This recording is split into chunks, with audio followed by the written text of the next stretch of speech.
Hello, good morning everyone. Welcome to my channel, Lucita Diaries. Ayan, magluto tayo ngayon ng bagoong. Ayan po yung ating mga panakot. Ayan, may sibuyas tayo, may bawang, may siling espada at may labuyo at mayroon tayong maraming kamatis. So, ayan, magisa na tayo ng ating hipon. So, una, lalagyan muna natin siya ng mantika.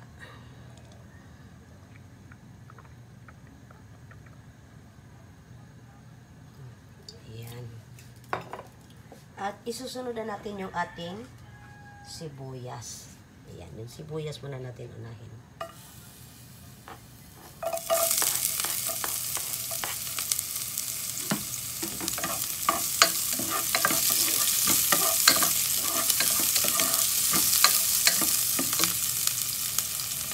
At ang isusunod natin, syempre ay ang ating bawang. Ayan, yung bawang natin. Haluin lang yung siyang mabuti para hindi masunog.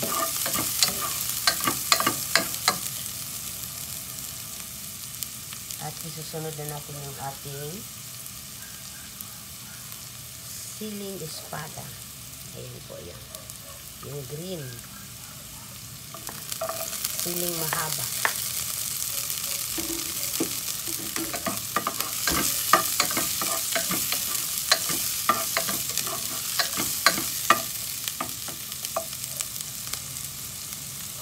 So, habang tayo nagluluto, habang tayo naggigisa ng ating mga ingredients, kailangan lang with love para ang kalabasan ng ating niluluto ay masarap. Yun po ang sikreto kung paano maging masarap yung ating niluluto. At isusunod na naman natin yung ating kamatis. Maraming kamatis. Kasama yung ating siling labuyo. Hindi na lang natin hiwain kasi baka masyadong maanghang. At hindi naman sa inyo yun. Kung gusto niyo maanghang, pwede yung damihan ng siling labuyo. Ayan, igisa lang natin yung siyang mabuti. At ang last natin ilalagay yung ating hipon. Hindi ko na lang siya nilagyan ng asin dahil baka maalat yung ating bagoong na hipon. Tinan niyo, sariwa, walang kulay yan. Ito yung masarap na hipon kasi walang halong chemicals. Fresh na fresh talaga yan na bagoong from Masbate. Binigyan kasi ako ng bagoong ng aking pinsan. Ayan, sabi niya, ganito daw ang paggawa. So, try kong lutuin kung talagang masarap ang kalabasan nito. Ayan. Halo-haloin lang natin siya mabuti. Ayan. So, takpan natin siya para maluto yung ating mga ingredients. Ang bango na. Naaamoy ko na yung kanyang guys, yung paggisa ko sa bawang, sibuyas, kamatis, sili. Ang sarap at ang bango na ng amoy. Nakakagutom amoyin yung kanyang aroma. So yun, tatakpan lang natin siya para po yung kanyang sibuyas, kamatis, bawang, ayan, paulit-ulit tayo para magisa siyang mabuti at para maging masarap yung ating niluluto. Ayan, tingnan natin. Ayan, medyo pa yung ating kamatis, medyo sariwa pa.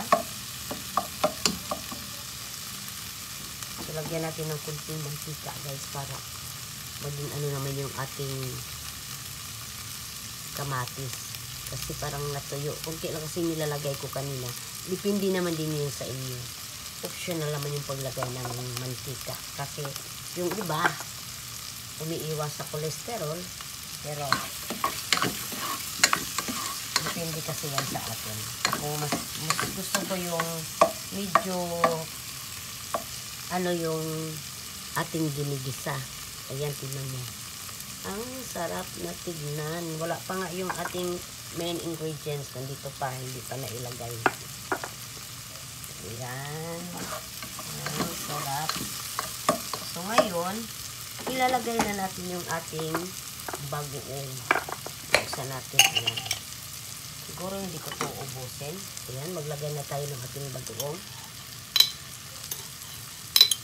Ano ba yan? Hindi ako nakasit.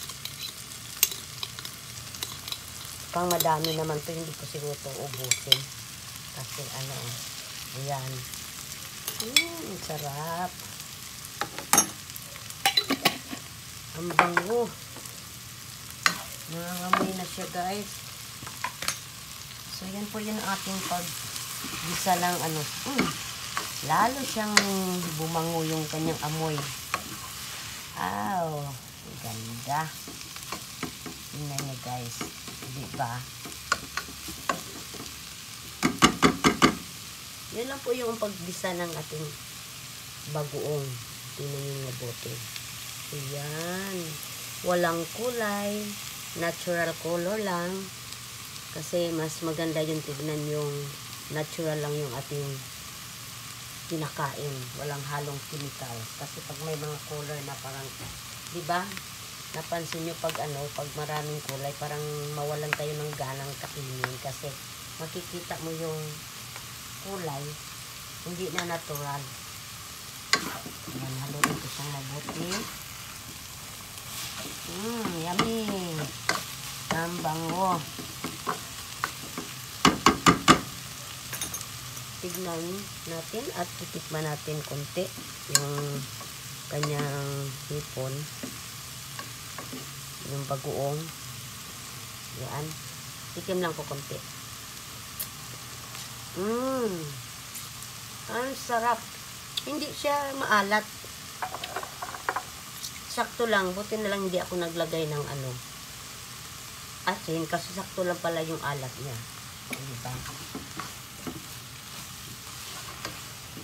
Medyo anghang na siya.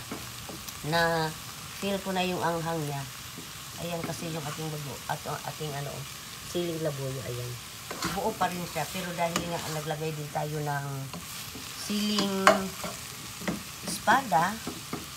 Siling mahaba. Kaya yun. Siguro kaya nagkaroon siya ng kunting anghang. So, takpan natin kunti. I mean, sandali. At maya-maya, luto na yan. Ang bango. Ang bango ng bagoong. Kasi diba ngayon, halos lahat ng mga bagoong na mamibili mo sa palengke, may mga kulay na. Instead na natural color lang, ang kulay ng mga bagoong na hipon, nagiging pink na. O diba?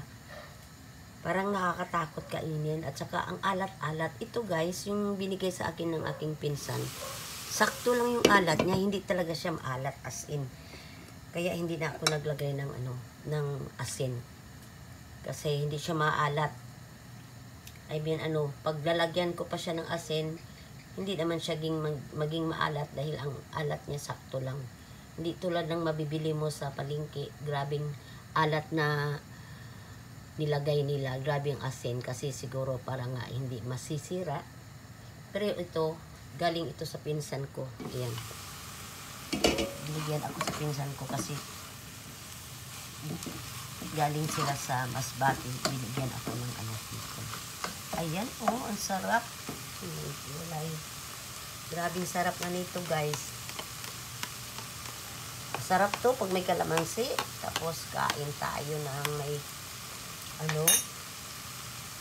baboy na lechong kawali. Tapos ito may pang side dish. Kumbaga, diba? Ang sarap na. Takpan ulit natin yung ating So, ako talaga pasensya na dahil pag ako'y nagluluto talagang maingay na maingay ako. Ako'y nagdadaldal. Sabi ng mga anak ko, pwede ka namang mag-video na walang ingay, hayaan nyo lang ako na kasi doon ako na i-enjoy. Doon ako nag-i-enjoy sa pagbablog na nagsasalita talaga. Kaya yan, maingay na maingay talaga ako at magdaldal. Hindi naubusan ng kwento. So yun guys, yun talaga ang ating sikreto. Pag magluluto tayo, kailangan with love, kailangan may ngiti, at kailangan masaya para po ang ating niluluto ay masarap. Diba? Yan, bubuksan na natin ulit. Bangon na. Nangamoy kainan na, guys. Oh, bango, grabe. Ang bango. So, itong maganda sa fresh na hipon kasi nakikita mo, wala siyang kulay at mukha talagang fresh na fresh. So, ayan na yun, guys, yung ating hipon. Luto na yan para sa akin. Pwede natin yung lagyan ng ng mantika, pero para sa akin okay na yan. So na po yung ating hipon. Hindi ko na lang siya dagdagan ng mantika kasi baka ma-over na tayo sa cholesterol baga. So na yan na po yung ating hipon. Ayan. Grabing sarap na, guys. Parang hindi ako makatigil sa pagtikim ng tikim. Ayan, oh. Sarap. Yummy. So, ayan na yung ating hipon, guys. Luto na yan. Thank you so much for watching. Ayan. Salamat sa inyong support and see you on my next vlog. Bye-bye and have a good day. God bless everyone.